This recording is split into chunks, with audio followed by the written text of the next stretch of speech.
Transcendence. Chapter 10. Scootaloo.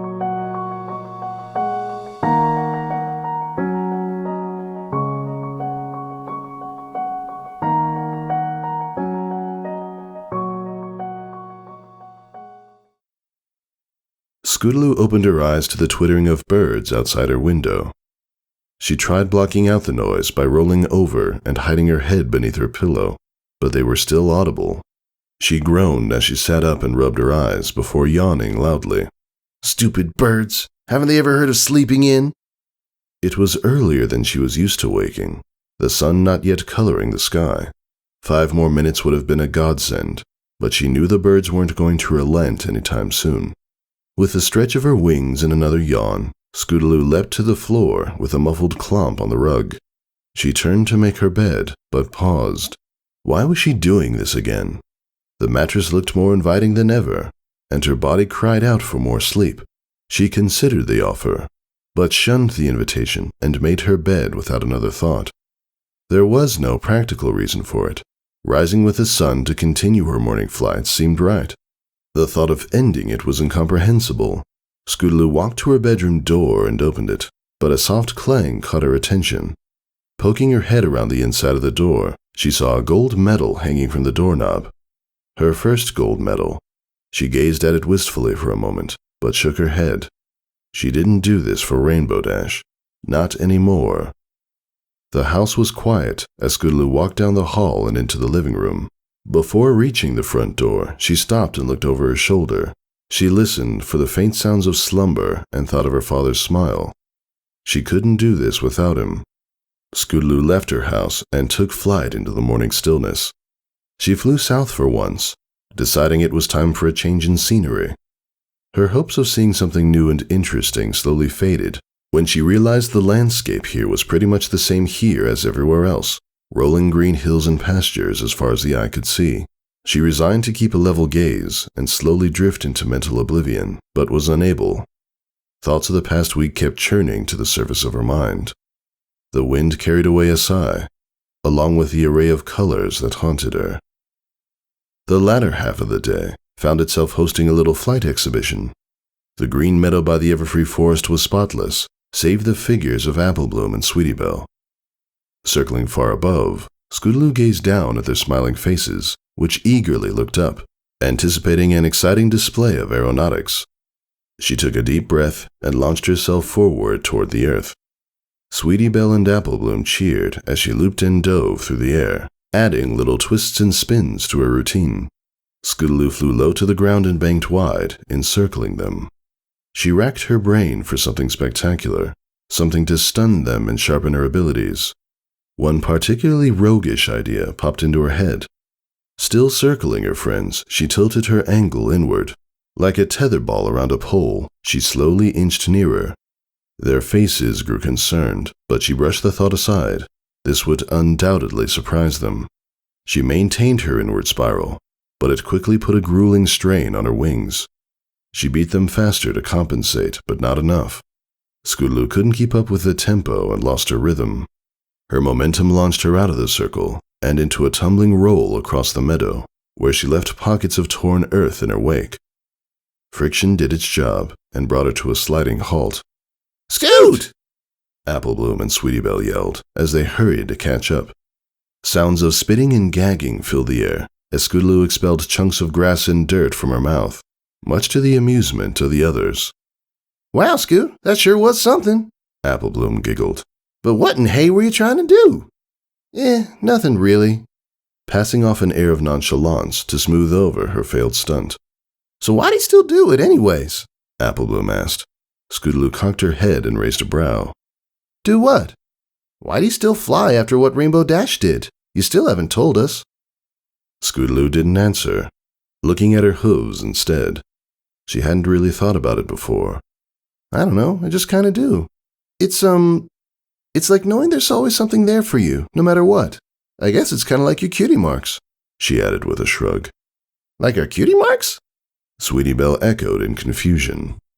Scootaloo shifted her weight. "Yeah, well, you guys have your cutie marks. You know what you're good at and what you'll do for the rest of your lives. And I can fly." She shrugged. So you fly just because you can? Sweetie Belle asked, still clueless. Scootaloo didn't answer. There was more to it than that. Rainbow Dash had taught her to fly, something she hadn't asked, desired, of any pony else. She was the master, the one true teacher, the one who had given her the keys to the sky. Was, anyway. But the door that had been unlocked could not be shut. It remained forever open, entrance into the world above, irreversible. Everything that had happened did for a reason. Defying it was impossible. Scootaloo shrugged again. I guess. But what about your cutie mark? Applebloom cut in. We still need to figure out what it is. There was another worry she had little interest in anymore. Applebloom gawked, as if her cutie mark had disappeared. What do you mean, We're the Cutie Mark Crusaders. We gotta find out what your special talent is. Scootaloo began drawing circles in the dirt. I don't know. It just doesn't feel all that important trying to find it anymore. Sweetie Belle, too, sounded particularly surprised. But don't you at least want it? Sure she did. It would be nice to know she finally found it, but finding the reason for a desire to continue flying, in spite of all that had happened, was a more pressing matter. A cutie mark could wait. Yeah, who knows? Maybe flying actually is my special talent. You think so? Applebloom asked. Scootaloo gazed up at the sky. They didn't know how strongly she was drawn to it, of the sovereignty it claimed over her. They couldn't. The pain and sacrifice she had endured to reach this moment was foreign to them, as was the passion it fostered. It was a whirlpool of emotion that drained away the bad until only the good remained. In the most basic sense, it was freedom. Freedom from her worries, from the troubles of the world. A release of any and all pent-up anxiety. Scootaloo smiled at her friends. Yeah, I do. She was glad they couldn't understand, and she hoped they never would.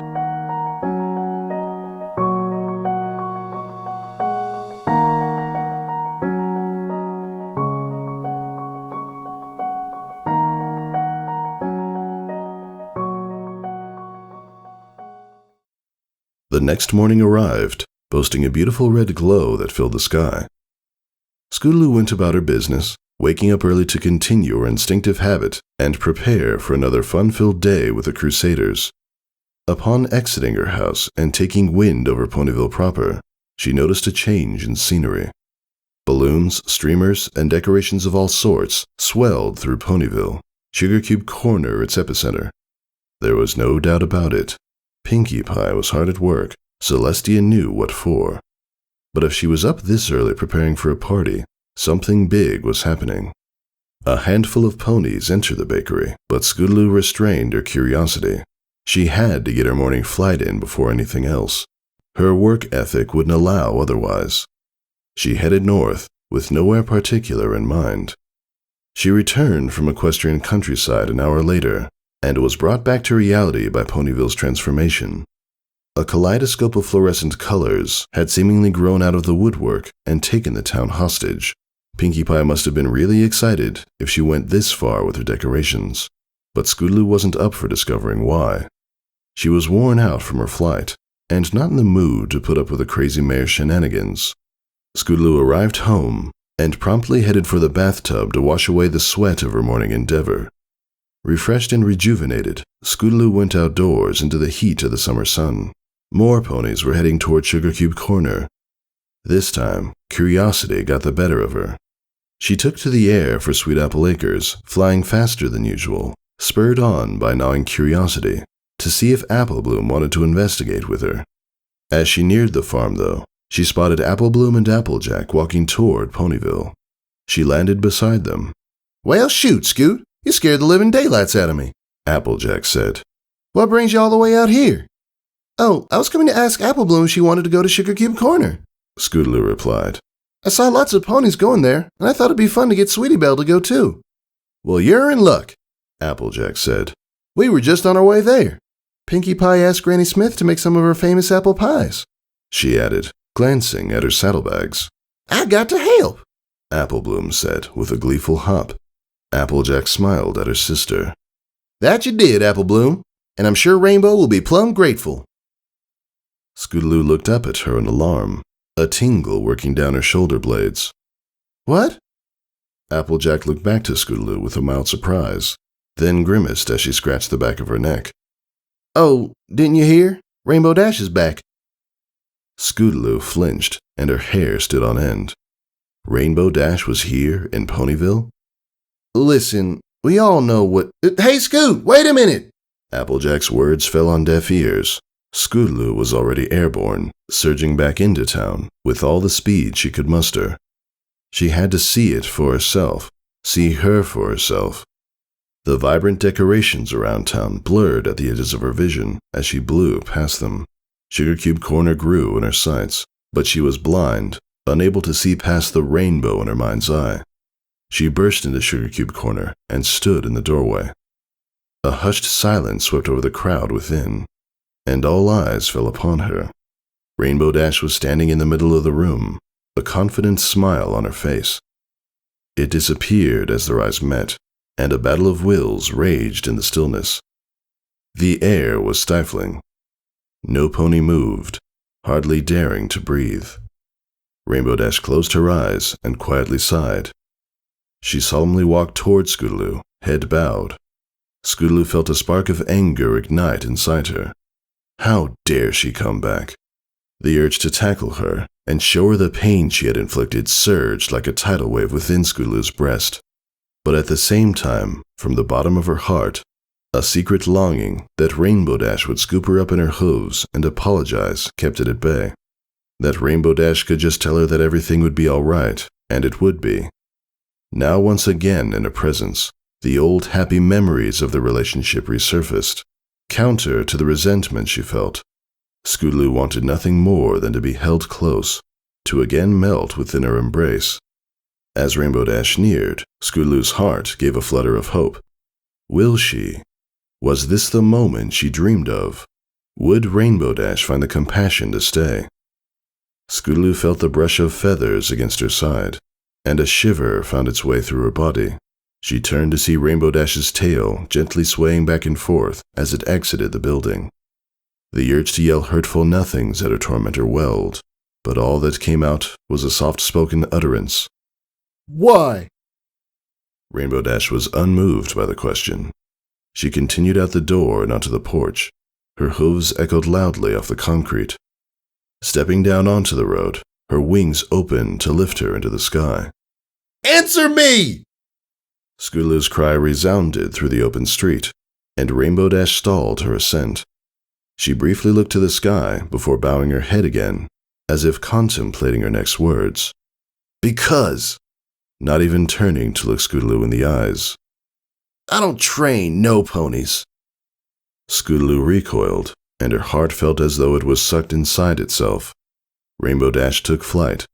Scootaloo shut her eyes in an attempt to hold back the tears. She shivered as she tried to retain her composure, but the intensity of the blow was too much. The spark flared and engulfed her. No, not again. Scootaloo shot into the sky in hot pursuit. Violent streak followed rainbow blur over the rooftops of Ponyville. She grit her teeth to the point of cracking them.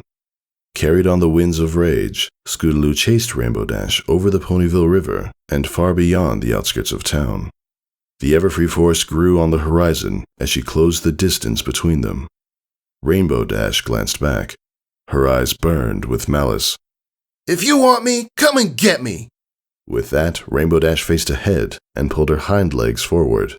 With a powerful surge of her wings, she launched forward at the speed of sound and lit up the sky in a blaze of color. The explosion sent Scootaloo tumbling head over hooves into the river. Water invaded throat and nostrils as she thrashed about, making sense of what had just happened. She noticed bubbles rising toward the surface and followed them, gasping for breath when she broke the surface. She heaved herself out of the river and looked up at the bold rainbow streak that curved over the edge of the Everfree Forest and away. It tapered into the distance, and her heart sank at the lost opportunity. Because I don't train no ponies. Scootaloo hung her head. You're right. She thought of Rainbow Dash's embrace, her gleaming eyes, and her choked-up attempt to voice her pride. They dangled themselves in front of her before vanishing like leaves in the wind. The cold rejection of Rainbow Dash's words shattered her again like glass beneath a hammer, as if once was not enough. She felt alone. Alone. The mountain where she had first learned to fly stood tall in the distant reaches of her mind's eye. It speared the heavens, solitary and titanic. She was alone when she had returned to it just last week. The wind coursing through her mane, the colors of the earth, the smell of the forest and rivers. They were hers and hers alone, forever. A grin spread across her face, and she shook herself from head to tail, shedding the water that clung to her. You're right. You don't train no ponies. No longer was Rainbow Dash the bygone memory, but now the speck in the distance, the faraway target. It was only a matter of time and place, and Scootaloo knew both. The Wonderbolt auditions. 11 months of hell awaited. It would take all of her being to achieve the impossible she set before herself. Sweat, pain, and tears loomed on the horizon, obscuring her view of the pony that fled beyond the faraway skies. Though they could not hide the rainbow tail, the array of colors she would inevitably see only by looking over her shoulder, they would be nothing more than stepping stones to the pony she was destined to be. Scootaloo, the greatest flyer in Equestria.